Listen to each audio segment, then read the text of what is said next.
What it do, it's your boy T-Lee, and I'm back with another crazy video. Today we're going to be doing another Dr. Insanity video. Woman doesn't realize a Tinder date is a killer. Before we start, ladies, be safe out here. There's a lot of nuts out here. Let's go. It's December 1st, 2018. CCTV records 22-year-old Grace and her Tinder date, Jesse, getting ready to leave a bar.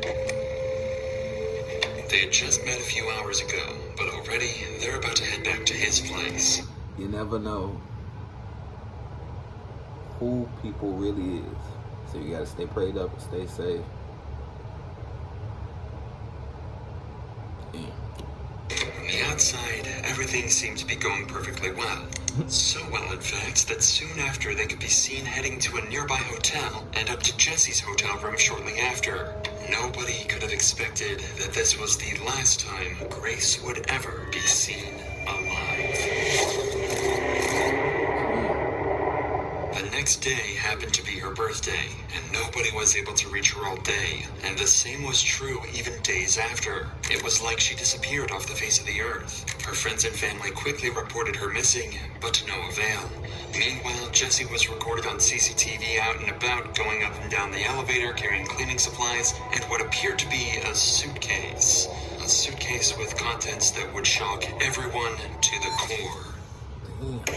And what's even worse, the killer had another date lined up. And if the cops don't intervene and arrest him quickly, this girl, as well as countless others, could fall victim to this very same man. Y'all be safe out there, man. Tell me what everyone said. And from the beginning? Yeah. At 5:37. Oh, I didn't hear that back. And from the beginning? Yeah.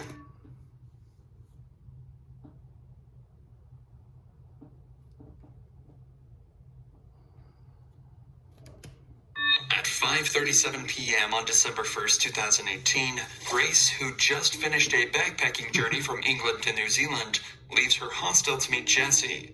Meanwhile, Jesse is having pre-date drinks at a local bar, downing several beers before the date begins. In fact, as he leaves the bar, you can still see at least 4 empty bottles sitting on the table. They meet in a popular spot where there's plenty of people, making Grace feel safe while she meets her date for the first time. But this will be a false sense of security, as Jesse has no plans to try anything untoward in public. He's going to wait until they're alone. Suspecting nothing, Grace accompanies Jesse to a bar where they drink together for over an hour before they head for a Mexican bar at 7:15 for more drinks. And yet another bar named Bluestone Room around 8:30 p.m. This will be where Jesse tries his luck and sees if he can get a little closer to Grace. At 8:54, they share their first kiss.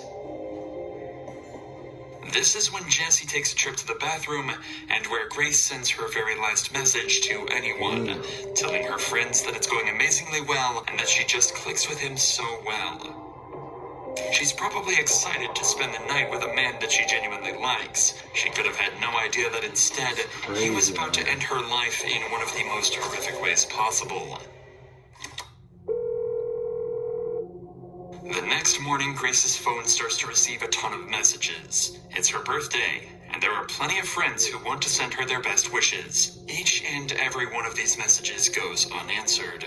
The first sign that something is wrong is at 8 a.m., and Jesse enters the very same elevator, this time on his own, throwing the camera a suspicious glance. If you think he's just getting the birthday girl a morning coffee, then think again.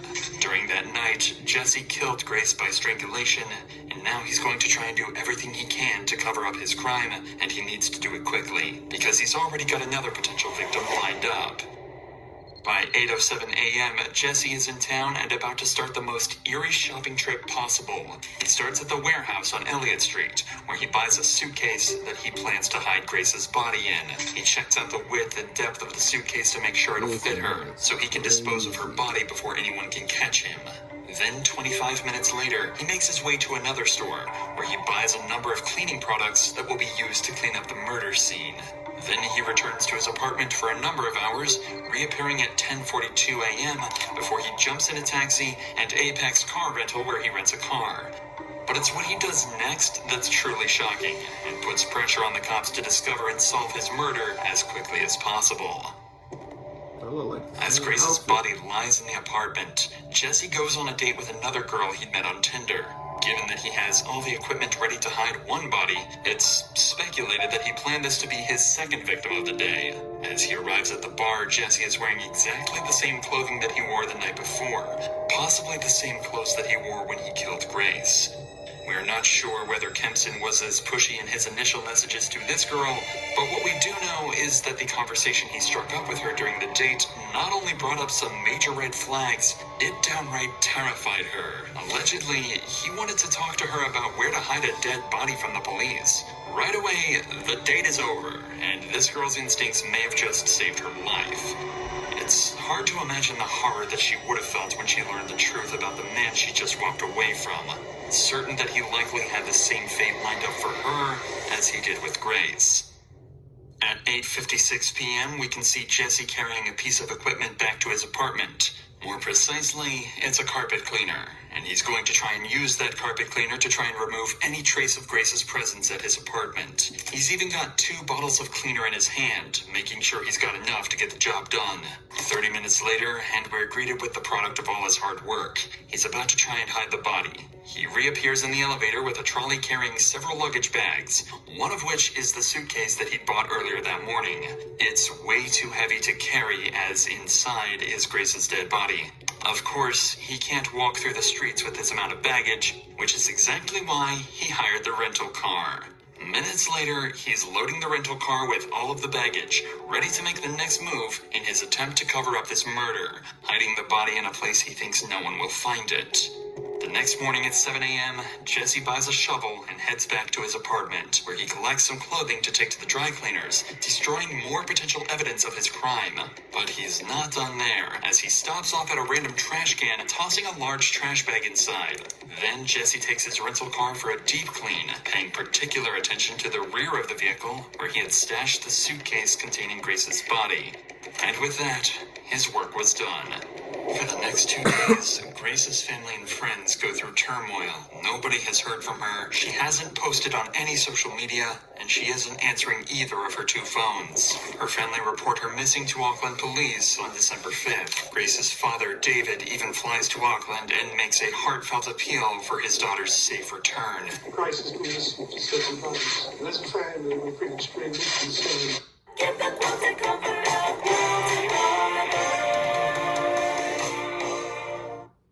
For her welfare, anybody has seen, spoken to, or come into contact with Grace, come forward and contact the investigation team. With so much media coverage at the time, Jesse likely saw her father's appeal, and yet the family's pleas went unanswered. But Auckland police are about to use various methods to track Grace's last movements and find their main suspect in her disappearance. They're able to find out she was on a date with a mystery man, and after poring over hours of surveillance footage, they find the last person she was with, and track him back to his apartment. At 3 p.m. on December 5th, the cops turn up at the City Life Hotel, but they almost miss their man, as he eyes them in the lobby when he approaches the front door. Jesse thinks if he casually strolls away, he won't be noticed, but these eagle-eyed cops don't miss a trick and quickly apprehend him before he can make an escape. At this point, the smartest thing for Jesse to do is to own up to his crime, maybe try to play it off as an accident and face the consequences. But he's not going to do any such thing. In the interrogation room, he plans to lie his way out of this, but he's completely unaware that the cops have already seen every move from the night of the murder and have about...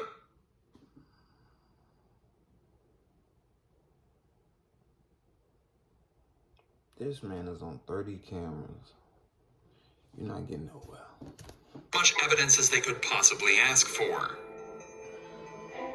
At the start of the interview, he has no reason to lie, as he's just recalling the events before the murder.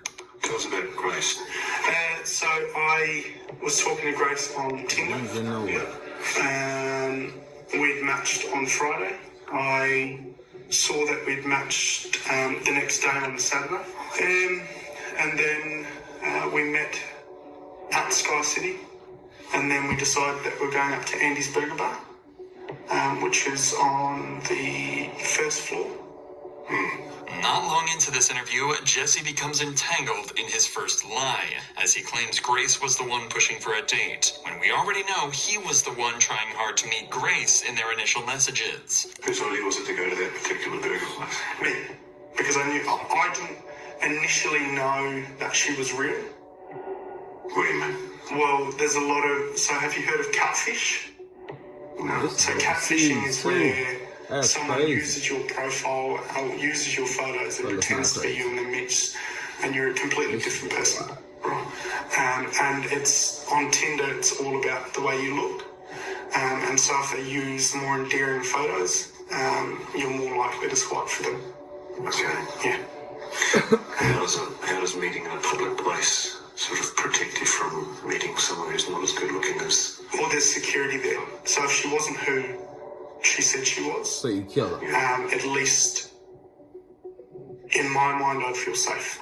When Jesse is confronted with evidence from surveillance cameras, he continues to lie, digging a hole for himself that he's going to struggle to escape from. No. I go down Victoria Street, straight down to the bottom, and then hang a left, and I head towards the viaduct. You go to the viaduct a bit? Yeah. Yeah. You've kind of walked in a bit of a funny direction if you were planning to go to the viaduct. What's the direction I normally go? Yeah.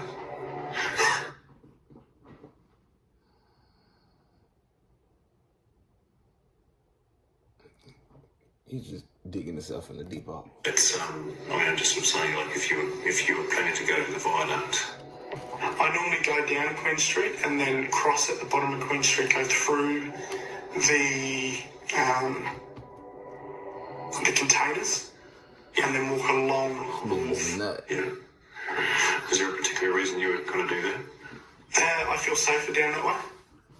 The cop obviously suspects something strange here. Jesse's behavior and responses don't seem to line up or make sense at all, and if Jesse is lying, it'll only take a good few questions to throw him off completely. So the cop starts to apply the pressure, sending Jesse into panic. If you don't know if she's been murdered or not, and she may be alive and well. This man is on camera. Also be dead. He done it. Okay. And it could be that you've done it.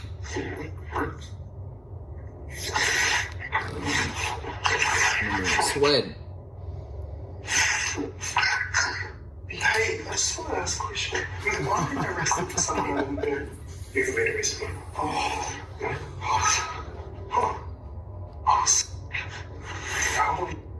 He's not being arrested just yet, but Auckland police are convinced Jesse is either behind Grace's disappearance or is at least involved. And the more they investigate this case, the more evidence they find to suggest Jesse is the one responsible. It's not just the surveillance footage that helps solve this case. Remember the new suitcase and cleaning products Jesse bought the morning after? Well, believe it or not, they were all bought on Grace's credit card, as well as an extra night's stay.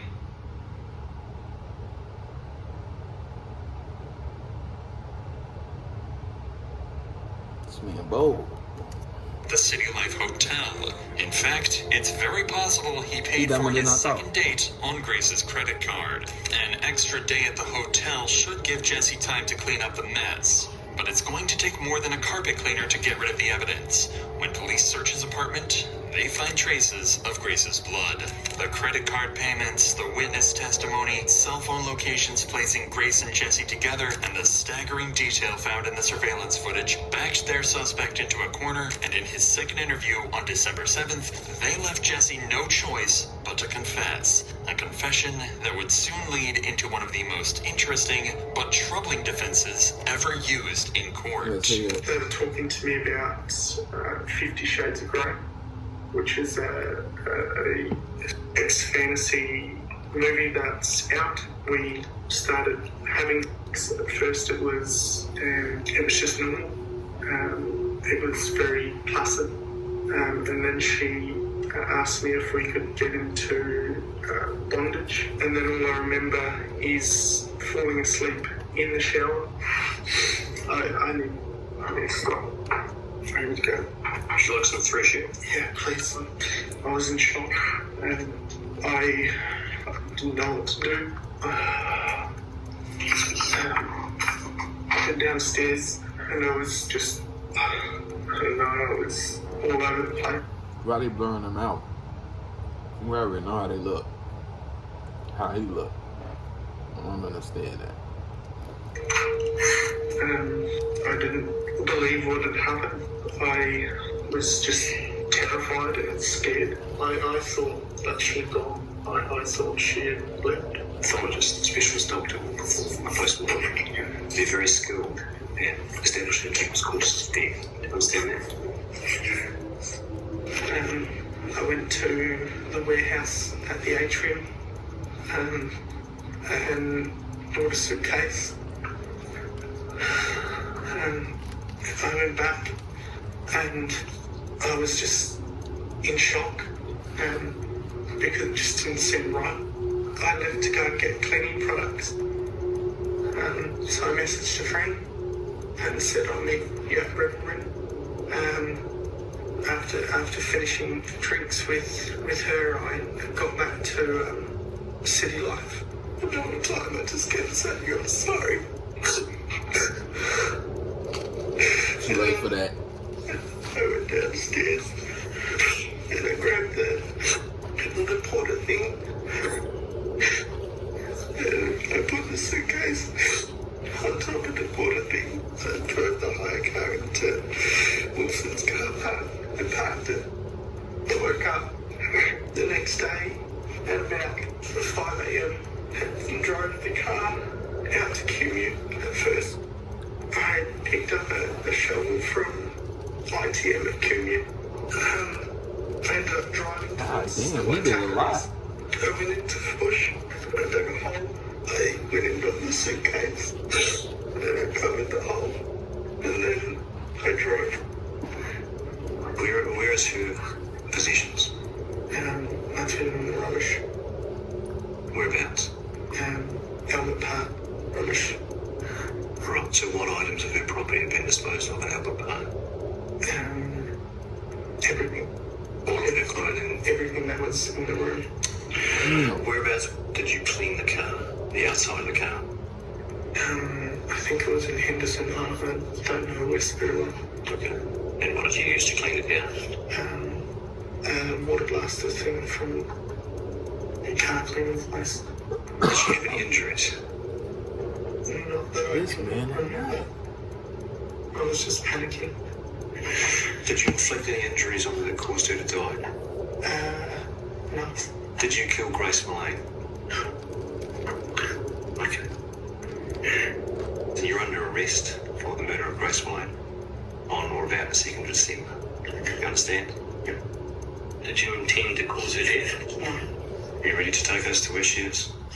The media called it the 50 Shades of Grey defense. The idea is that someone may consent to being harmed during intimacy. They better not. The dangers involved. If they made no indication to stop, then it would be seen as an accident, and the person responsible shouldn't face a murder charge. But this defense has always been seen as more of a scapegoat, used by lawyers to try and get their defendant off with a lighter sentence, which in this case would be manslaughter. This doesn't change what happened after Grace's death, and the disturbing series of events uncovered during the investigation. From December 1st, the day before the date, all the way to December 7th, cops found Google searches made by Jesse looking for a place to hide the body. He'd also taken photos of Grace's body before and after he packed her into the suitcase. They found Grace's body on December 9th, 2018 in the Waitakere Ranges just outside of Auckland. It was determined that she was strangled and had bruises on her arms and chest consistent with being pinned down. In New Zealand, there is no such thing as first-degree or second-degree murder. All charges are treated the same, carrying a life sentence. That meant there was no investigation into the premeditation. All that mattered was if Jesse killed her or not. It was that simple. Jesse maintained his innocence, but was eventually found guilty. And on February 21st, 2020, he was sentenced to life in prison with a minimum non-parole period of 17 years. After his trial, 2 more women came forward and claimed Jesse had assaulted them after they met him on Tinder. He was found guilty on those charges as well. We're going to end it right there. Appreciate everybody that was watching. Make sure y'all follow me on all social medias below. We're going to go to 100K. And we out.